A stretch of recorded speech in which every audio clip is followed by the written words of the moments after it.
હવે જો અમે તમને ઓપરેશન વિશે સમજાવ્યું હતું કે હાઈ ટિબિયલ ઓસ્ટિયોટોમી HTO, કે જેના કારણે અમે તમારો પગ થોડું હાડકું કટ કરી અને એનું અલાઇનમેન્ટ અમે સીધું કરી અને તમારો ઘૂંટણ જે નેચરલ ઘૂંટણ છે એ બચાવી શકતા હોઈએ છીએ, બરાબર. એ ઓપરેશનથી તમારે ની રિપ્લેસમેન્ટ કરવાની જરૂર ના પડતી હોય. તો એમાં તમને મનમાં પ્રશ્ન થાય કે બધા કરાવી શકે કે ના કરાવી શકે.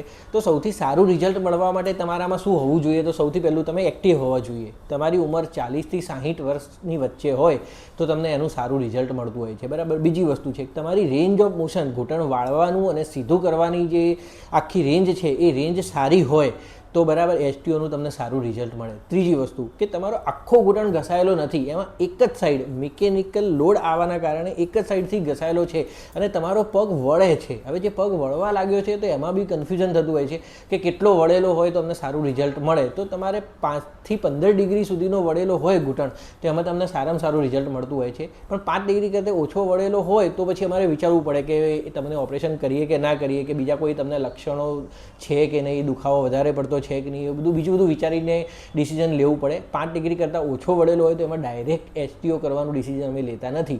એના સિવાય તમને અતિશય દુખાવો હોય અને જો તમને કોઈ કોન્ટ્રા ઇન્ડિકેશન છે કે આ ઓપરેશનના કારણે કોઈ પાક થઈ જાય છે કે તમને અનકન્ટ્રોલ ડાયાબિટીસ છે, એવું બધું હોય તો તમારે ઓપરેશન કરાવતા પહેલાં વિચારવું પડે, એના રિપોર્ટ કરાવવા પડે, એનું એનાલિસિસ કર્યા પછી ઓપરેશનનું વિચારવાનું હોય.